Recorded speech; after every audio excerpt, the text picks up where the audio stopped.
Okay, I'm Jane Wales, Senior Architectural Advisor in the National Inventory of Architectural Heritage. So the purpose of the NIH is to identify, record and evaluate the post-1700 architectural heritage of Ireland uniformly and consistency as an aid in the protection and conservation of the built heritage. Under Section 53 of the Planning and Development Act 2000, the Minister for Heritage recommends structures to the elected members of the local authority for inclusion on the record of protected structures in the development plan. Additions as well as deletions to the record of protected structures is a reserved function of the elected members. So inclusion in the NIH does not necessarily mean a building is a protected structure. We are still working to complete our first sweep of the country with surveys ongoing in Dublin City and Dún Laoghaire-Rathdown. Our surveys are representative and not comprehensive. Once we've done our first sweep of the country, we will start on a second sweep with a view to including more structures and further layers of information. So this is the homepage of our website, buildingsofireland.ie.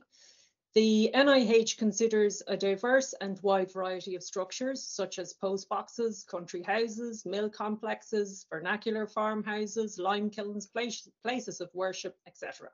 We don't have a specific cutoff date, but generally we operate with a 50-year rule in mind. So at the moment, we're considering buildings up to around 1970. Going backwards in time, again, we don't have a specific cutoff date, but generally we look at post-1700, while our colleagues in the Archaeological Survey of Ireland look at pre-1700. However, there are, of course, areas of overlap in the two surveys. So search surveys, our website has more than 100,000 users a month, and search surveys is our busiest page. The search by map option in the main is the main starting point for many users. Click on the search by map box and zoom to the location you're interested in. For example, let's take a look at Athlone. So Athlone developed as a strategic fording point across the River Shannon, and it is thought to have been the site of an early Christian monastery and was later the site of a castle and a bridge, and subsequently was the site of a Franciscan monastery. Over time, the town spread along both sides of the river and much of the historic street pattern remains. The blue dots represent the sites that have been recorded by the NIH. So there's some great functionality in our mapping application. You can turn on and off a variety of layers and datasets. Here I've turned on the first edition Ordnance Survey map of Athlone. I hovered over a blue dot and a pop-up box appeared with a photo and some core data about the building. You can click through to the main record for further information or continue exploring the other dots. So moving to Swords. Swords was the site of an early Christian monastery. Here I've turned on the Archaeological Survey of Ireland data layer, and you can see the red dots that are associated with the archaeological sites. As we saw in Athlone, over time the human settlement grew and developed. Here you can see the base map gallery to the right of the screen. I've selected this fantastic 25-inch second edition Ordnance Survey map of Swords. It's an incredibly detailed map with interesting planting schemes and hedgerows represented, as well as buildings and streets. It very clearly shows the long, narrow rear garden plots that are often a feature of early towns. So moving to Wexford, strategic sites were often selected for early towns, particularly in sheltered harbours or at river crossings. Wexford retains much of its historic street pattern, with all roads leading to the quayside. Thurles is an interesting example of market town, a type that is found throughout the country. You can see that the town is set out around a relatively informal, long and wide former marketplace. This former marketplace was accessible from all directions, with roads bringing goods and people from the surrounding rich agricultural land into the town centre. Maynooth is an example of a planned town. Its streets are formally laid out in a regular grid pattern. Careful thought has gone into the form of the town and its relationship with key buildings. Looking at the main street, you can see that the vista to the southwest was closed by the building that is now Maynooth University. At the other end of the main street to the northeast, The view was aligned with one of the entrances to the country home of local landlord, the Duke of Leinster at Carton House. Carefully controlled plot widths and building heights bring uniformity and order to the streetscape. So if you're looking for a particular building, you can enter its name into the search box. For example, Roseville House, McCarthy's Bar, Cork Prison, Collins Barracks, etc. Alternatively, you can enter the registration number if you know it. Every record has been assigned an 8-digit registration number by the NIH, and the registration number is our unique identifier. If you're looking in a particular geographical area, you can filter by county from the drop-down menu, then filter to town for the county in question, or you can filter through to streets. You can also search by townland. Alternatively, you can run searches either nationally or filtered by town and county for specific groups or types of structures. Sample group search options could include social housing, railway transport, healthcare, naval sites, etc. Sample type search options could include purpose-built flats, banks, Masonic lodges, shops, handball alleys, signal towers, cranes, etc. Denominations can be further filtered for places of worship. So survey data, this is the information panel to the right.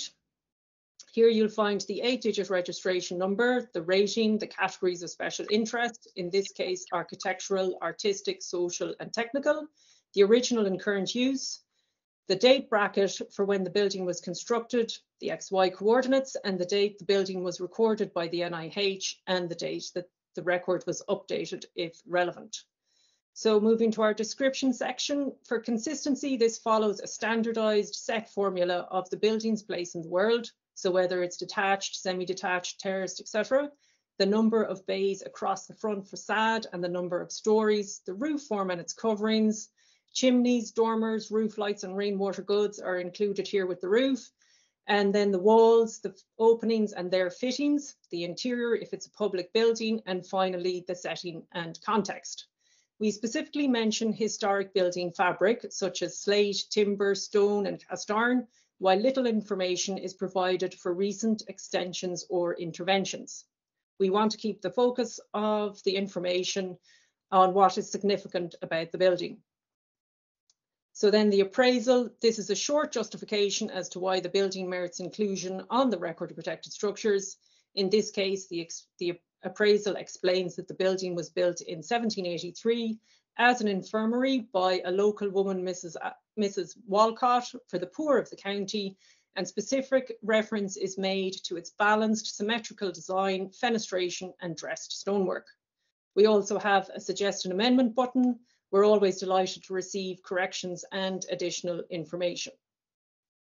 So moving to Rathnew, here in Rathnew, I filtered my search by selecting a specific town and a specific date bracket. I entered 1800 to 1900 for the date span, and the search returned a school, a church, houses, and a pub, which all retain notable traditional fabric and features and much of their characteristic 19th century forms. Moving on to Monaghan, I selected the diamond under the search by street option. Here you can see the fine 3-story scale of the buildings on this street. Also of interest is the range of building materials with slate, timber, brick, stone and render all used to great effect to create a lively streetscape. The use of regular, classically inspired proportions and features help to create a cohesive character. Always look up when you're considering a building or a group of buildings in the streetscape. The upper levels often retain more of their traditional features and materials, as the street level has often been substantially altered to accommodate commercial use. In Dundalk, I filtered by railway, and the search returned a fantastic collection of related structures built of brick, stone, slate and cast iron and timber. The use of brick is particularly noteworthy, with red, yellow and vitrified brick used to great decorative effect. The move away from craft brickwork to industrialised brick production in the 19th century transformed the streetscapes in many towns and cities throughout Ireland.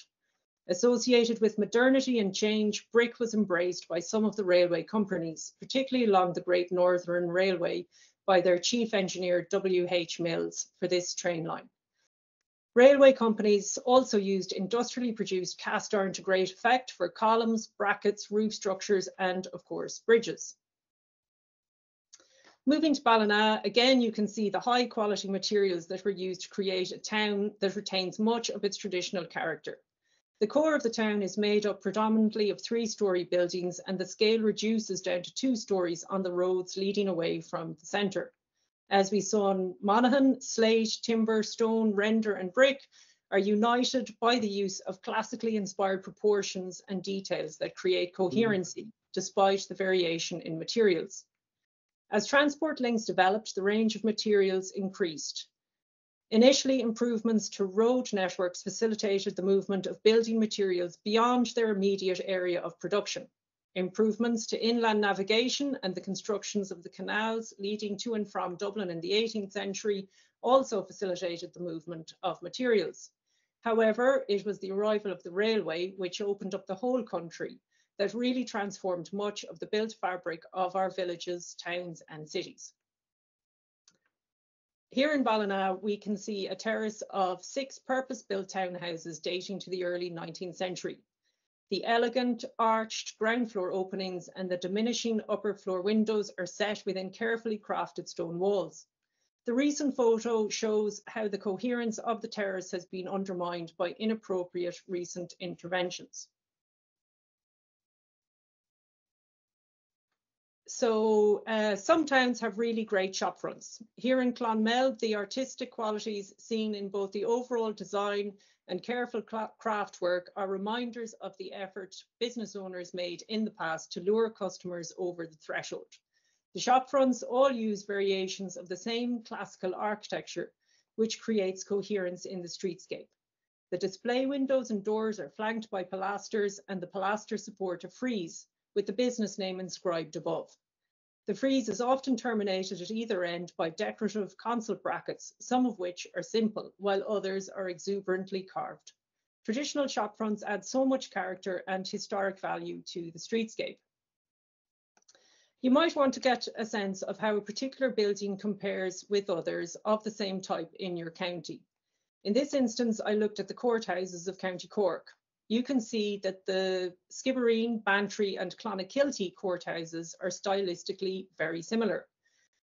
Though Youghal and Bandon are stylistically different from these 3, you can see that the same overall plan form has been maintained, with a central courtroom lit by high-level windows to maintain privacy from the outside world, flanked on either side by entrance bays. Newmarket Courthouse is an example of a dual-use type that is often found in smaller towns, with an arcaded covered market at ground floor level and the courtroom above. Kinsale Museum, once a market house and later a courthouse, and Youghal Town Hall, once the assembly rooms and again later a courthouse, are reminders of how old buildings can be adapted to accommodate new uses. Again, to get a sense of a particular building type and see how it fits in with our national story of architecture, I searched workhouses as a type, and this is a sample of some of the search results. Most workhouses were built to a standardised design by George Wilkinson, who was architect to the Poor Law Commissioners in Ireland from 1838 to 1855. He used a Tudor revival style with lots of gables and gablets breaking up the roof level, and carefully carved details such as hood mouldings over the doors and windows. These are incredibly well constructed buildings and showcase the skills of local stonemasons in the mid-19th century. So please do get in touch if you'd like to do Building of the Month for us. Our archive has a great collection done by all sorts of building enthusiasts, ranging from academics, students, building professionals, local historians and owners. The magazine History Ireland often picks up our Building of the Month, and they run it under the title of Gems of Architecture in their publication. You might find additional research and information about a particular building of interest in your area in our Building of the Month archive. As we work our way through the country on a county by county basis, we publish an introduction to the architectural heritage of the county in question. This is to raise appreciation and awareness of our built heritage. We have a selection of the publications available to download for free here, and we are working on getting all our county introductions up on the website and available to download. We have a large stock available each year at the National Ploughing Championships, and people are always delighted to see their county represented at our stand. If you'd like some copies of your own county's publication, do get in touch and we can send you free copies. As most of the buildings included in our survey are private homes and are not open to the public, on this page we have listed a small selection of buildings that are open to visitors. The page will be changing in the coming months as we add some of our newly developed urban walking trails. We've worked with the architectural conservation officers in Meath and Waterford to develop walking trails that are confined to architectural conservation areas, as many people aren't aware of this protection designation and aren't aware that their village or town or neighbourhood has a special character that the local authority is taking steps to manage and enhance.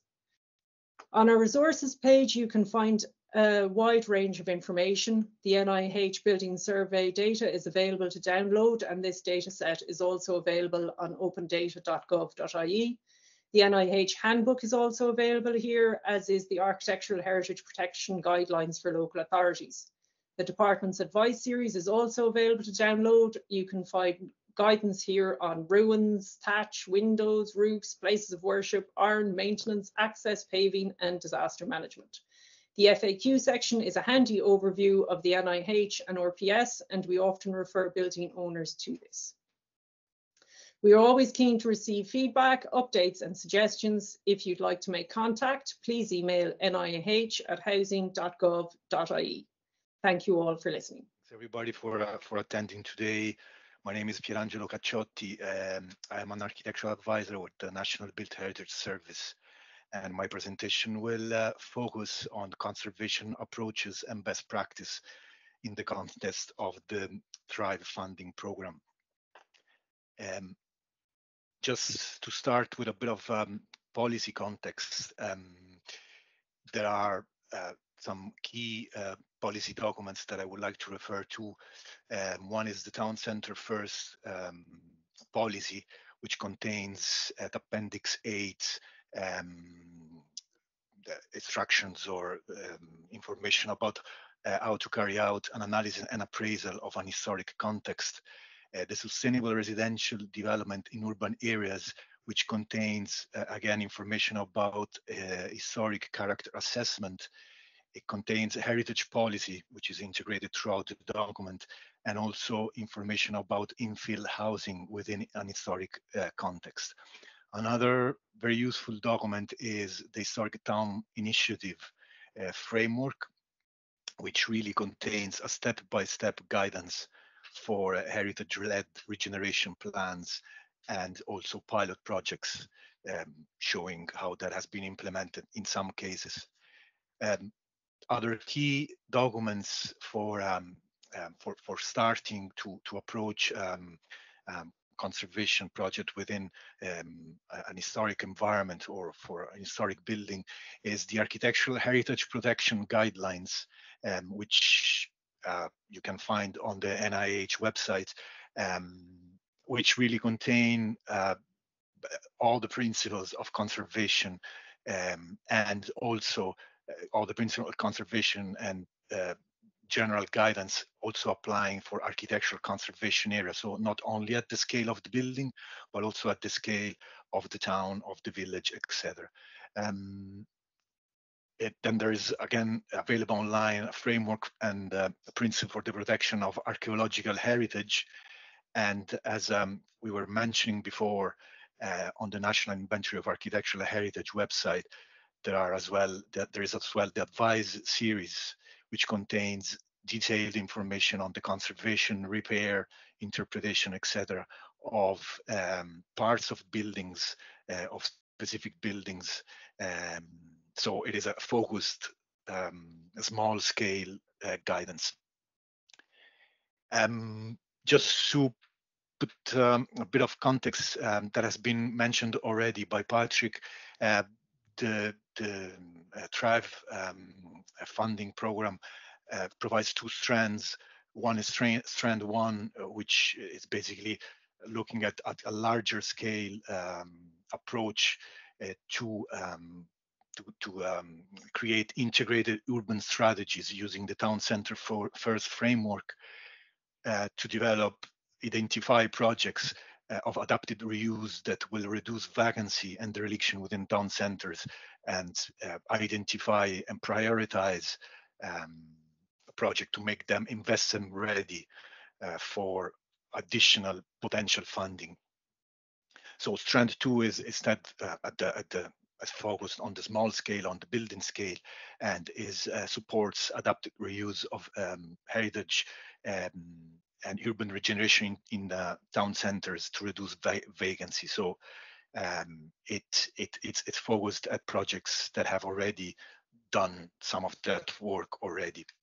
For what concerns the assessment criteria, the application has those criteria mentioned as assessment, and I'm going to focus on the conservation aspects, and of course there are also the new European Bauhaus aspects.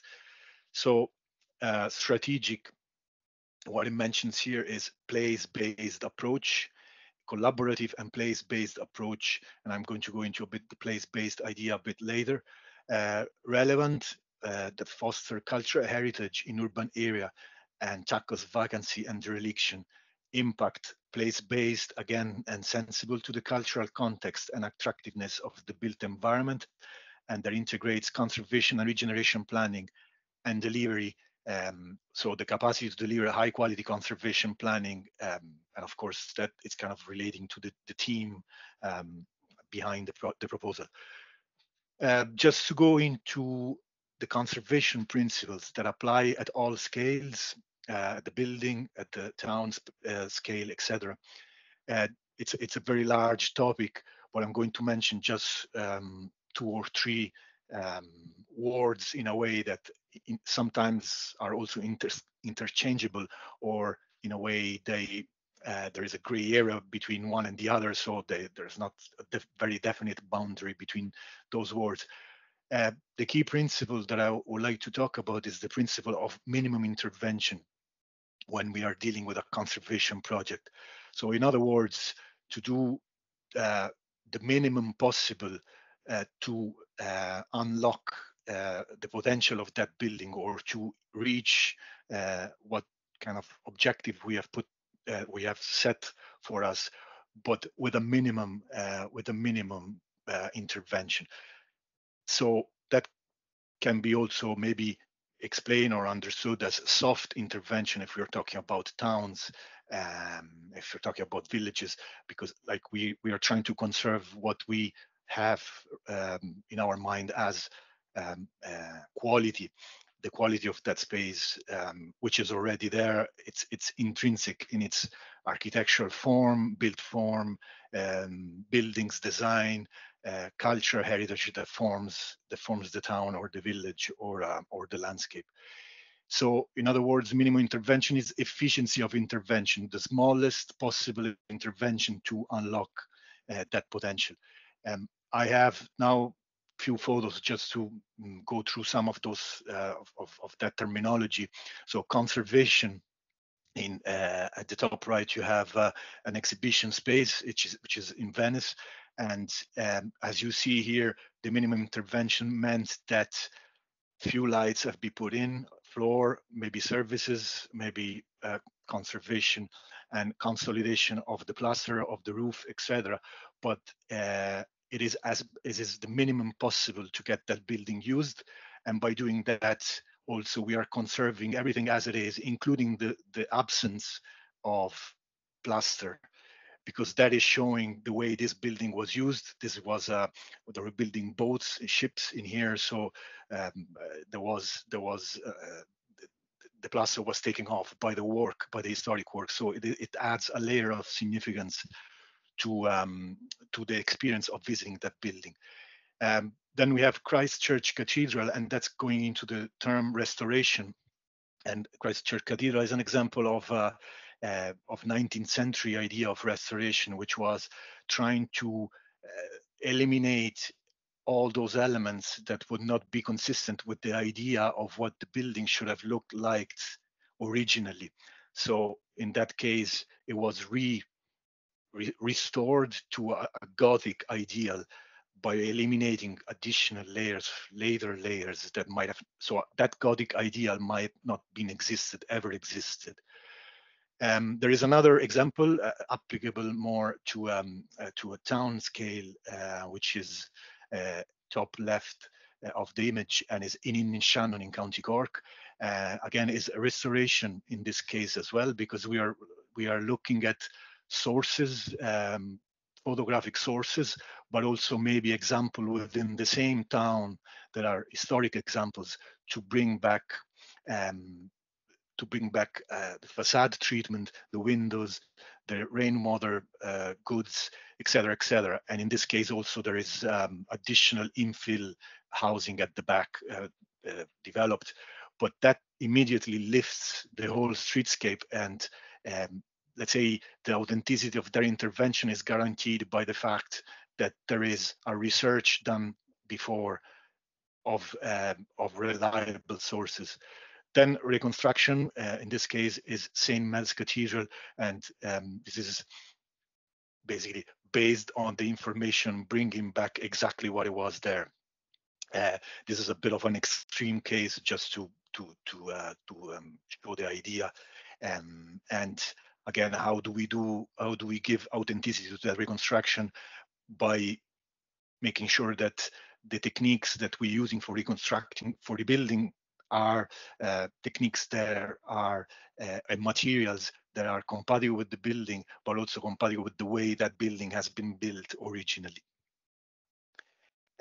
For what concerns the towns, when we think about towns, the UNESCO recommendation is to think about historic urban landscapes, and the historic urban landscapes are not only composed by buildings and built form, etc., but there are also intangible elements and intangible values.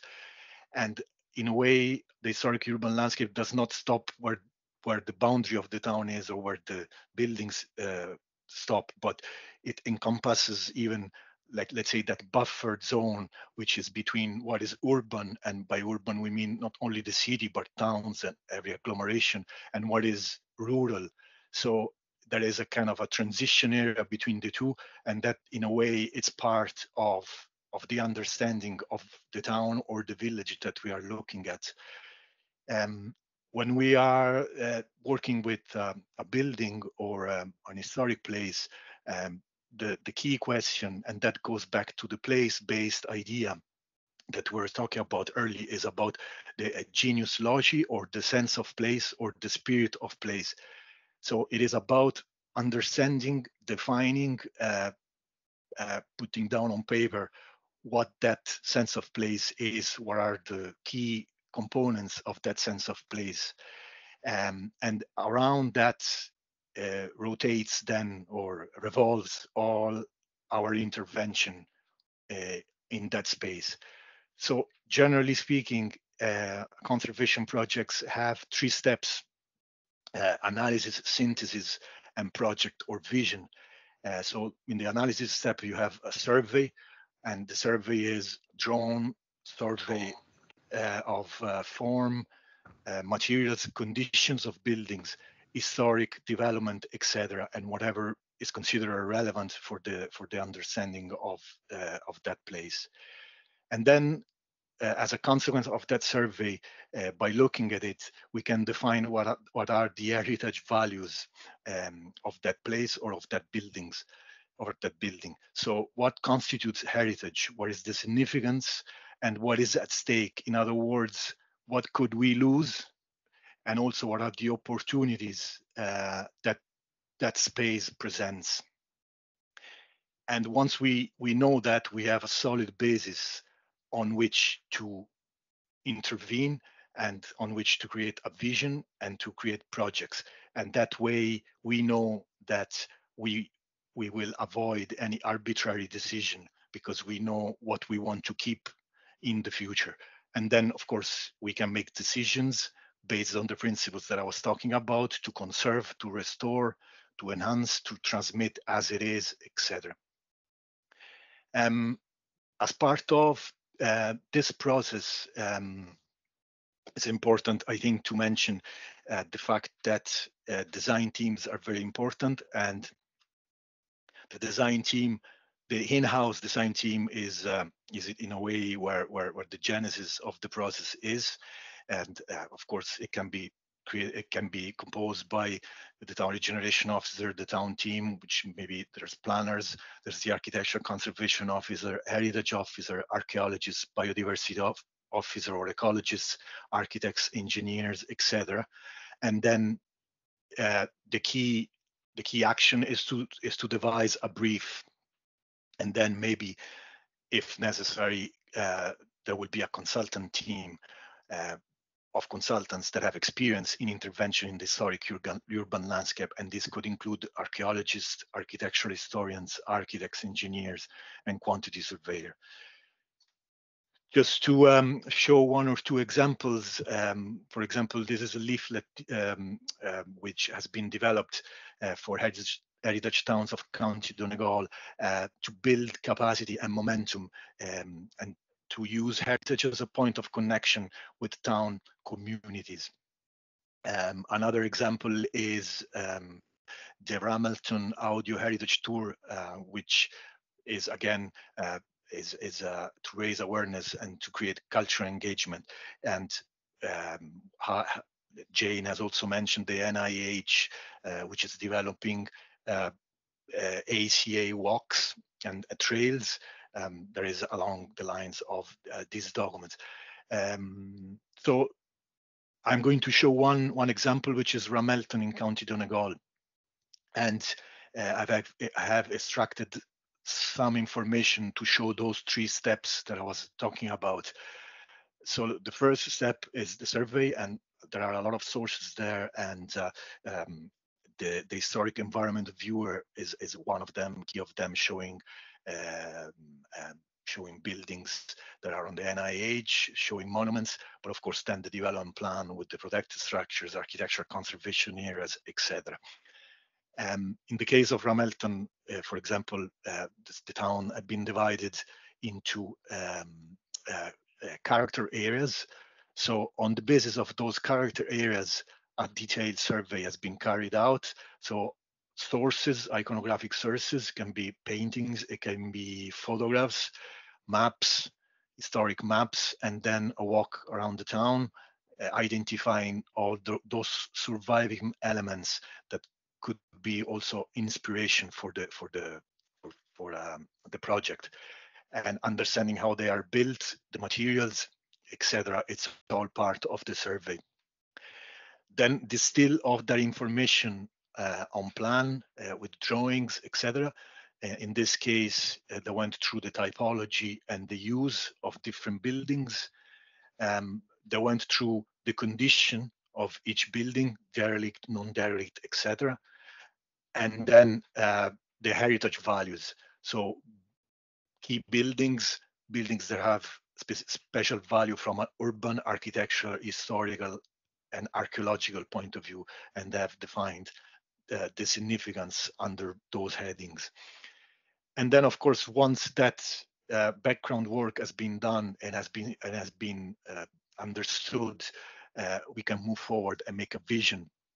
And in this case, there was a vision to intervene with local community support on specific buildings to reduce dereliction. So what happened then is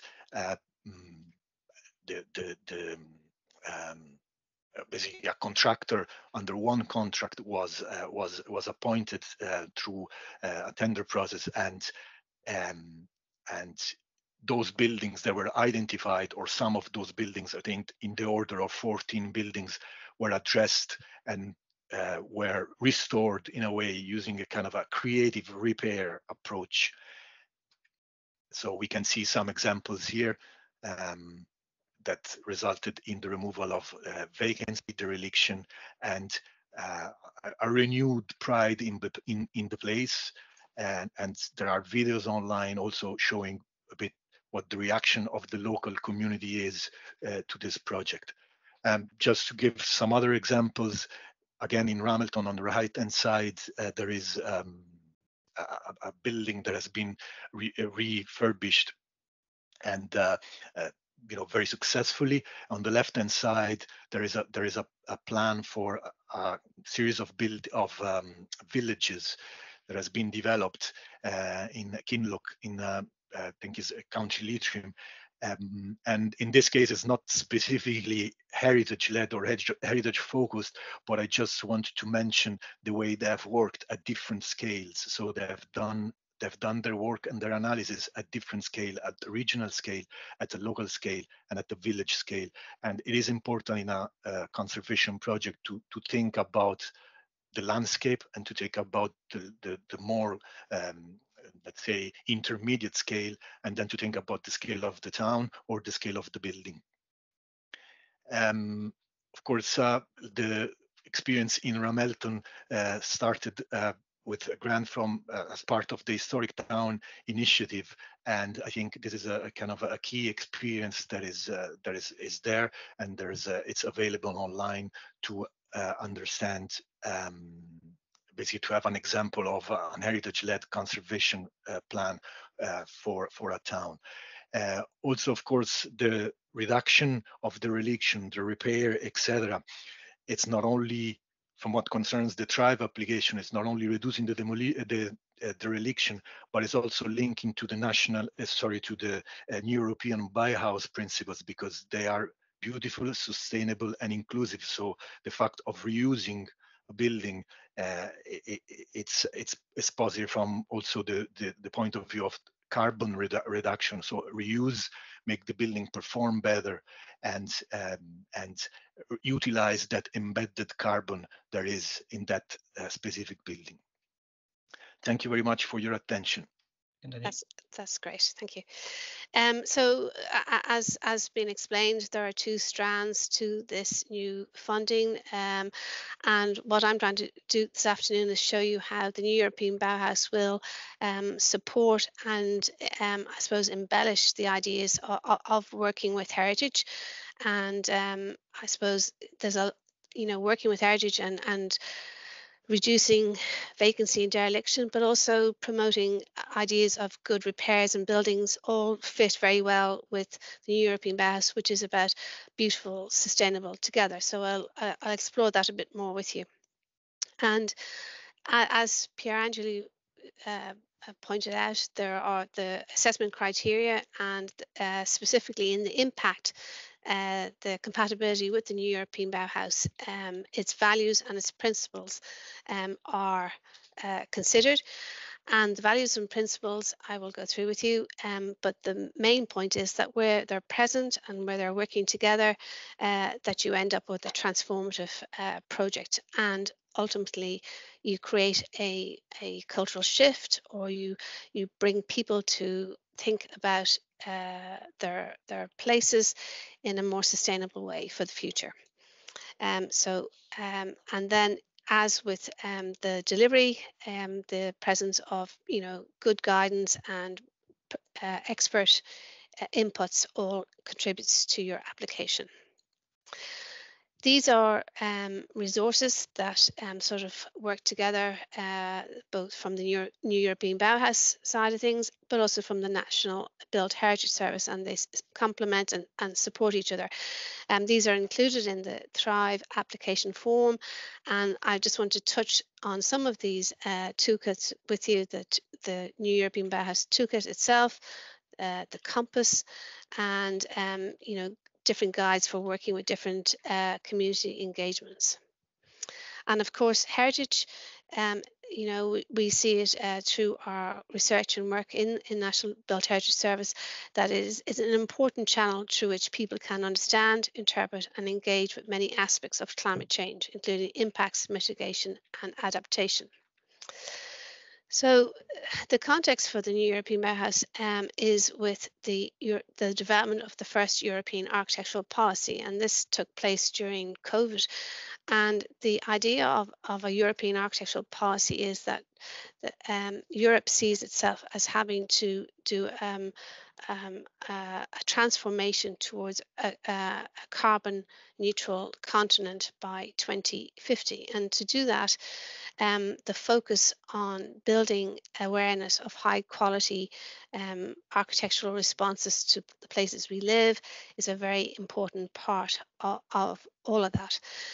So in this image here, you have the report itself towards a shared culture of architecture, investing in a high quality living environment for everyone.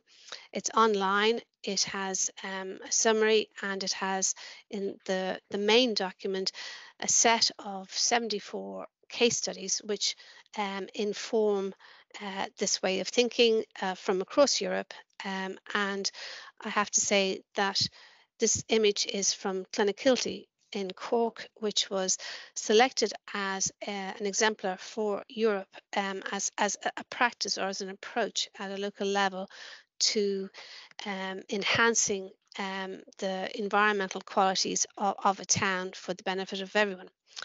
And of course, we very much see from a heritage perspective that, you know, our towns are in their essence beautiful places that need to be rediscovered, reimagined, and worked with. And of course, our connection to Europe through our practice of architecture, through the transfer of craft and everything, it is very much present and very important concept to think about.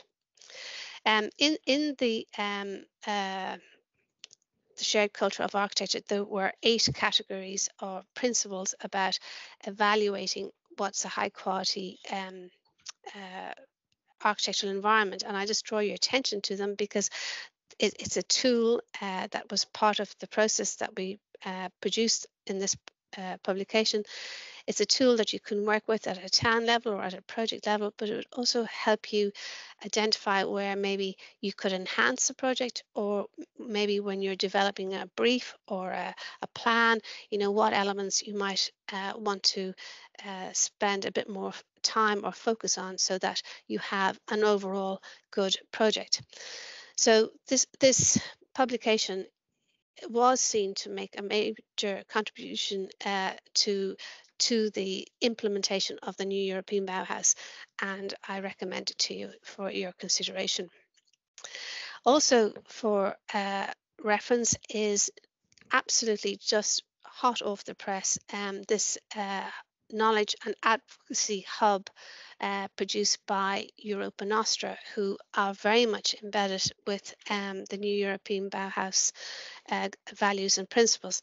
And this library, this digital library, is now available as of this week, and there are already projects being illustrated in it that sort of demonstrate working with heritage and the new European Bauhaus, and I think it's a fantastic addition to the collection of things that you can work with.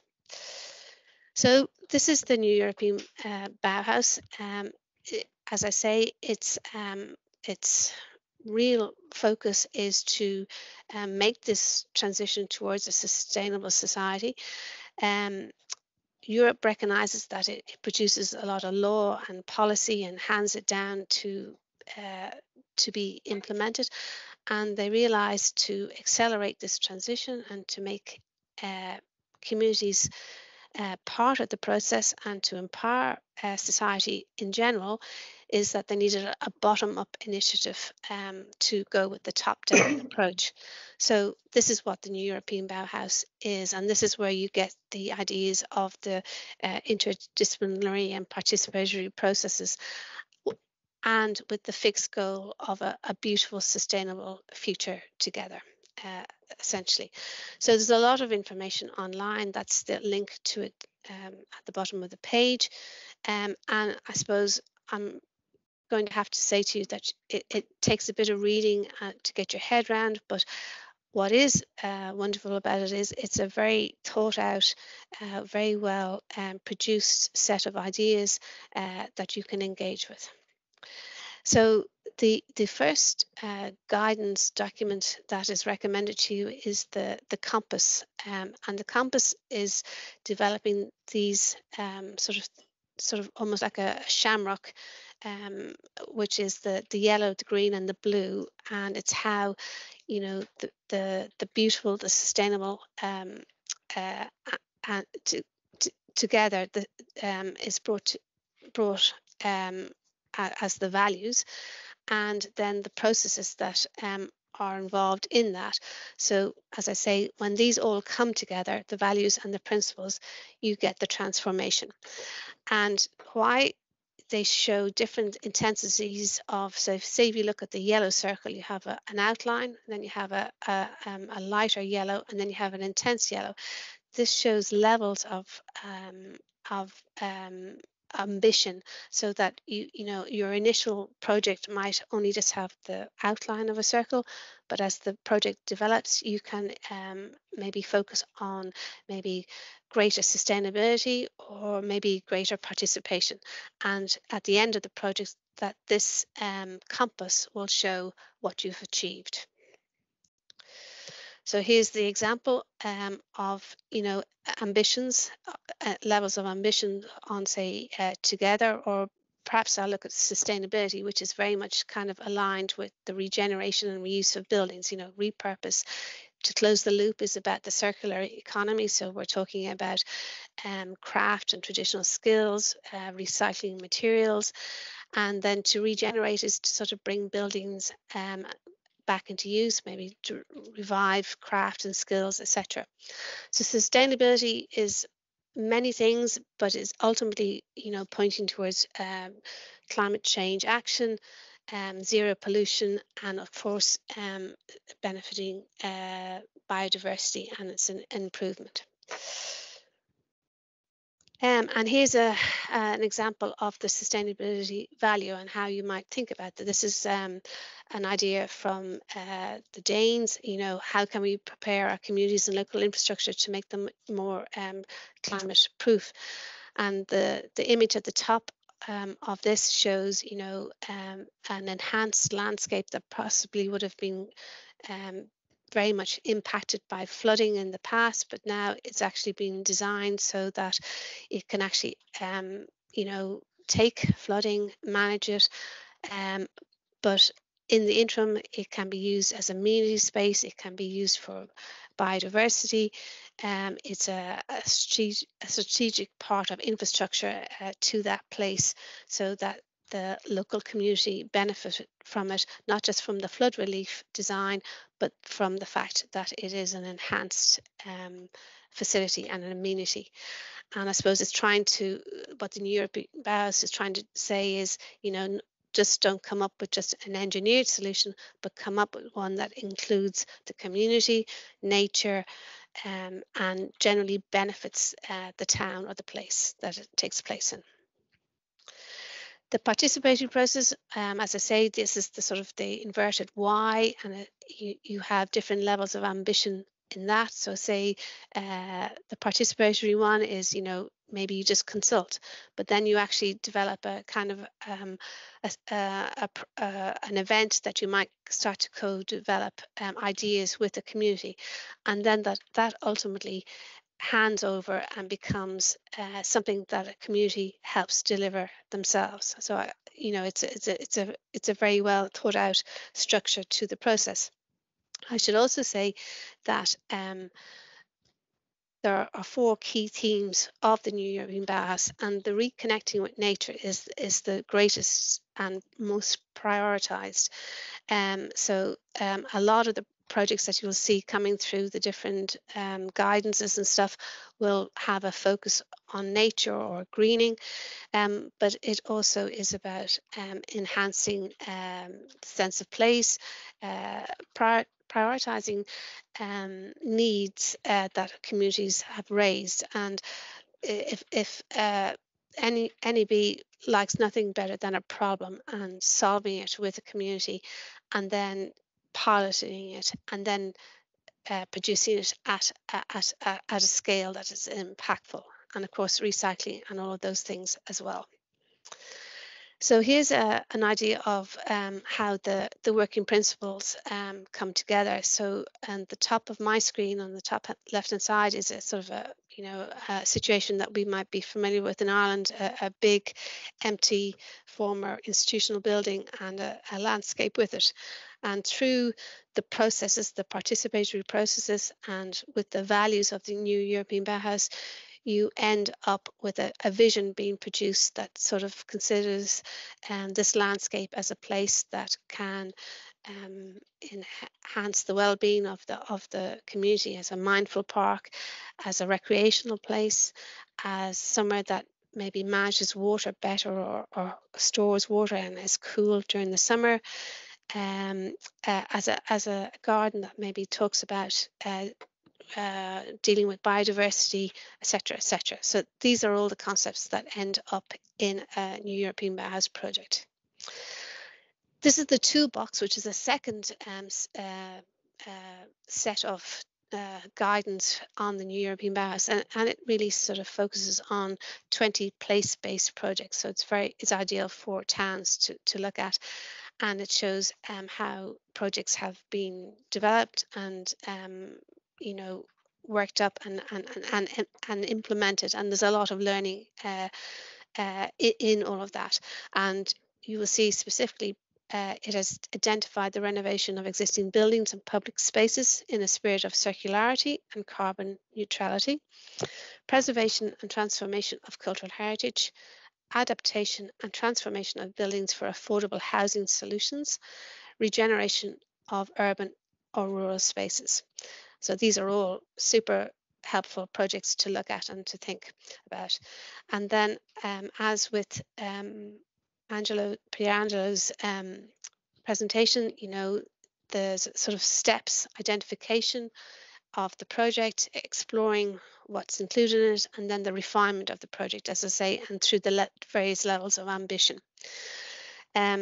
So that's another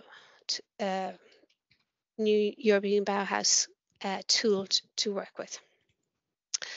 This one I think is really interesting because a lot of the emphasis on the new European Bauhaus is to work with young people and integrate them into the problems that are facing us, but also to have them fully engaged with the future sustainability. And I suppose the idea of having a guidance or a process that you can plan activities with young people, especially in towns where they tend to feel left out of the conversation, this is a super document to have to work with.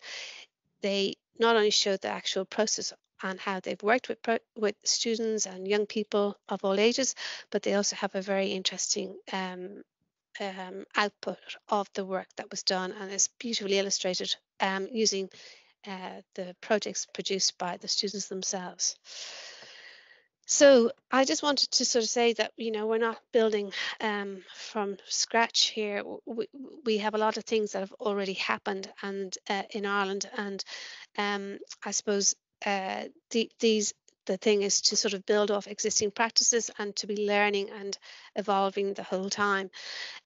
This is Ballina, and I think it's a really interesting example because Ballina, working with local architects, ACT, were part of the co-design phase of the new European Bauhaus, and this is making Ballina the greenest town was submitted to that as their initial idea. That journey has continued, and on the right hand side of the page, the ambition is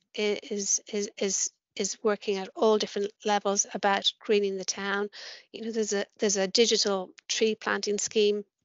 There's the design of playgrounds that are inclusive to all members of society, and I suppose it's very much a grassroots effort, which is another aspect of the new European Bauhaus that is very welcomed. And of course, it then has continued to evolve and was one of the first winners from Ireland in terms of the nature-based solutions at the first New European Bauhaus Festival in Brussels. And this is the Ripple project, which was developed with UCD, the Centre for Irish Towns, with the local community, with the local authority, and it's all that joined up thinking that gives the dynamic and the innovation. So there's many aspects to it, but these are very good projects to look at and to learn from. And then there is the work of the Irish Architectural Foundation, and they've had ongoing practices in terms of collaboration and engagement. The Hometown Architect is a particularly interesting one, and this actually is with ACT again. And why I showed is that it shows this making of a plan of or a map of a town, all the assets in it, you know, the nucleus of the project coming from the original spa well in Lisdoon Varna, which is on the right hand side, now sort of vacant, underused, underloved, and that sort of led to the idea of you know, Lisdoon Varna still has as a key characteristic this idea of providing well-being and recreation to the local community, and how that can be developed into tourism or an economic value for the town. So you see here the images of the collaborations, but also the idea of, you know, a Century Park being trialed and run in the town. So this project still is ongoing.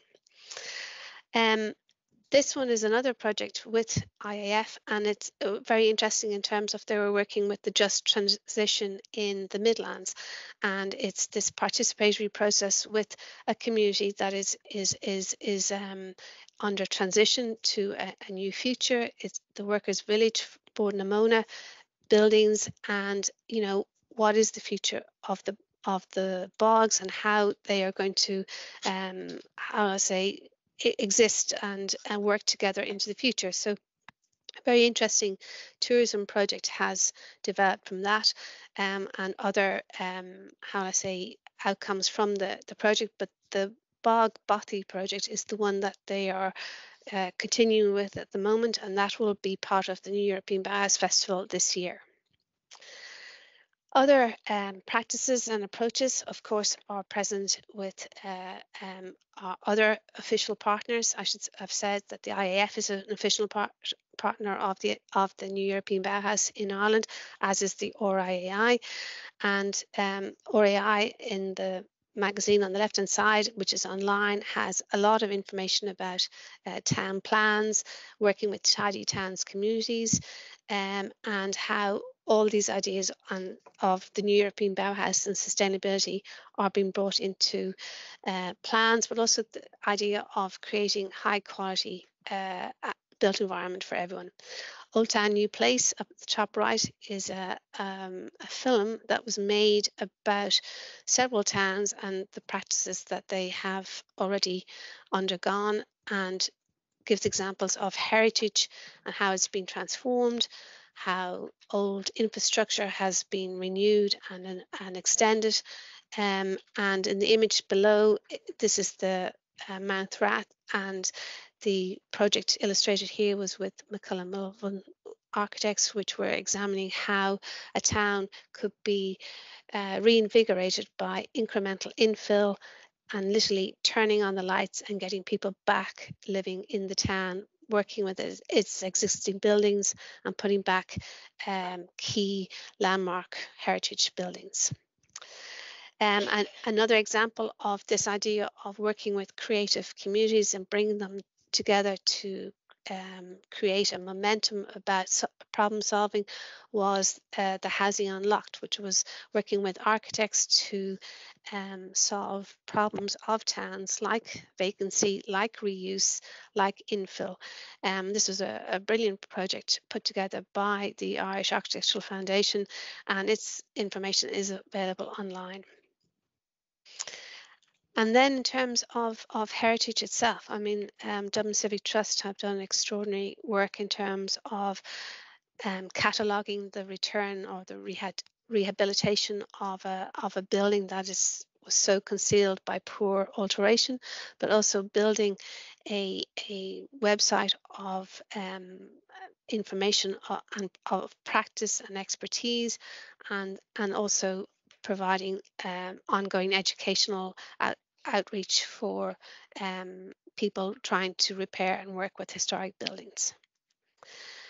Pierangelo mentioned the importance of the Historic Towns Initiative, who our partners are with the department are the Heritage Council, and all the learning that comes from that. And that's a really important website to visit, because it gives you ideas about projects of different scale, but also gives you ideas about projects that take on different aspects of a town, be it a lost or a forgotten historic space like the Potato Market in Naas, or a set of townscape buildings like in Ballina that have been brought back to life.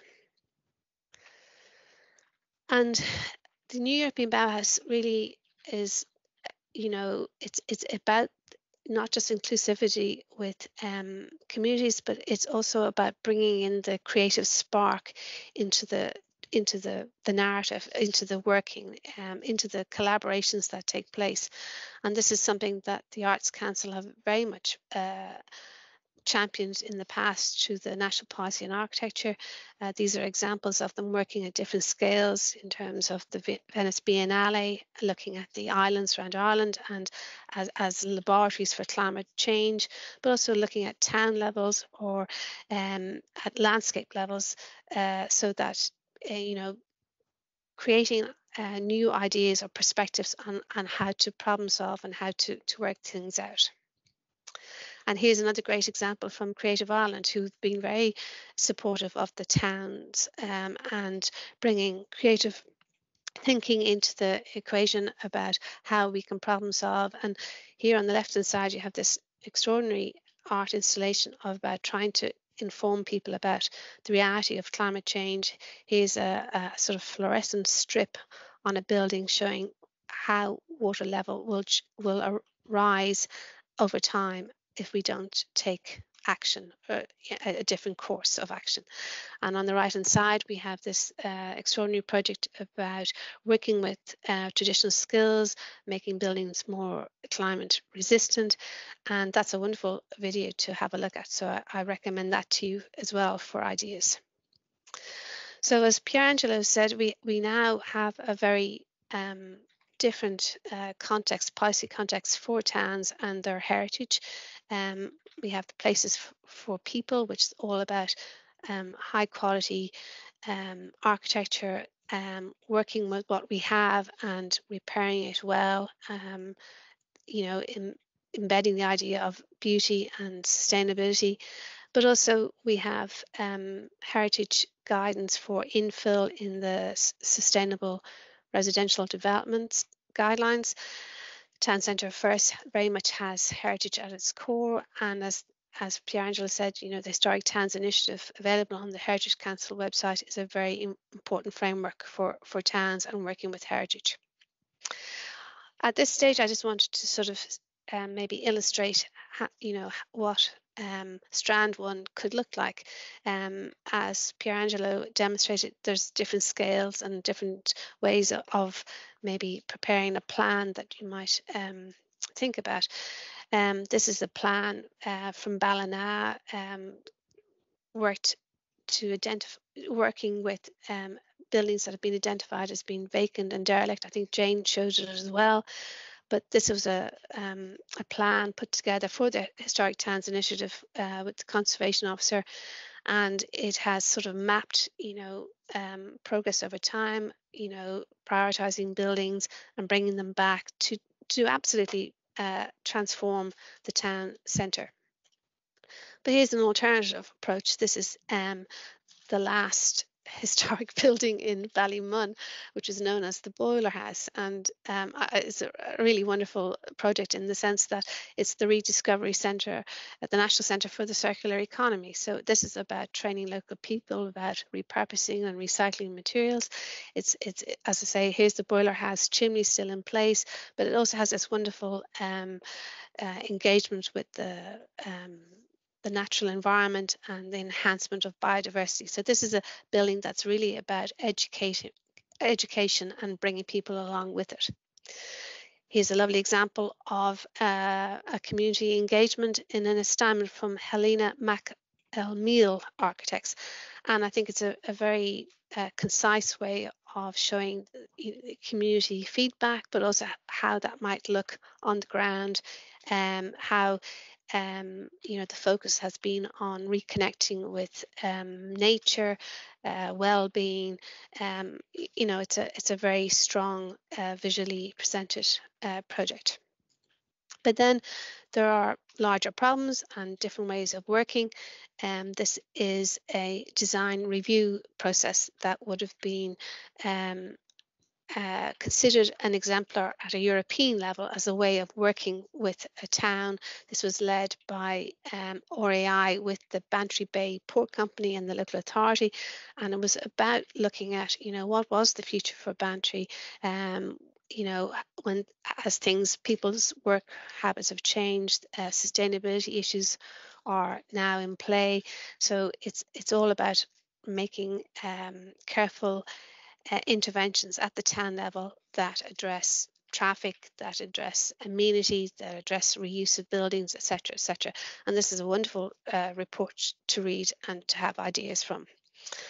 And here's a plan of a similar scale, but that has almost been built out from Dún Laoghaire right down. And you can sort of see that the concepts of high quality architecture in the historic environment, absolutely contemporary in design of a super high quality, but working with historic elements and stitching them all together to make this incredible public amenity space that is greatly received by the people living there. And then these images sort of demonstrate very typical situations that we see in towns, of where we see maybe fairly well conditioned buildings fronting a streetscape, but at the back there may be really quite extensive dereliction and loss of amenity and all these things.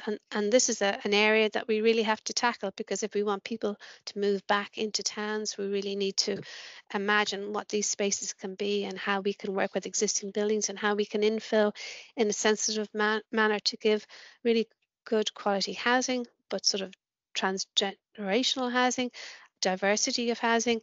And this is a very good example of a plan that's worked with existing buildings and inserted new contemporary architecture. And then I wanted to sort of consider strand 2, which is maybe the bigger heritage project and how that might evolve. This is a wonderful plan that was put together with Sheffrey Architects and Meath County Council using the former market house, and it had this unusual interaction with the medieval castle and how you might manage that. And there was a lot of consultation, a lot of discussion between stakeholders. It's been a very carefully documented and worked out project, but you can basically see, the evolution of the place, the situation of the market house to the castle is the red dot in the map to the right hand side. And then the present day reality of, the streetscape and the castle not properly being understood, and the market house original use not being properly realised because it has changed and been altered over time. And then the image on the bottom right is, how you might imagine the connection between the market house and the castle and what that might look like. And this is how the project evolved. There's an insertion at the back of the market house, is an image of what the market house might look like. Now you can sort of see the presence of the castle in the actual town itself. And then obviously the engagement with the community and the castle via this pop-out piece at the back of the market house, sort of giving a greater sense of place and benefit to the community because it's a fantastic new facility. So that's where I'd like to leave it. I wish you all well with your applications, and I suppose really we sort of feel that there's a great opportunity to engage with Heritage and to bring communities with you by working with Heritage. Thank you very much.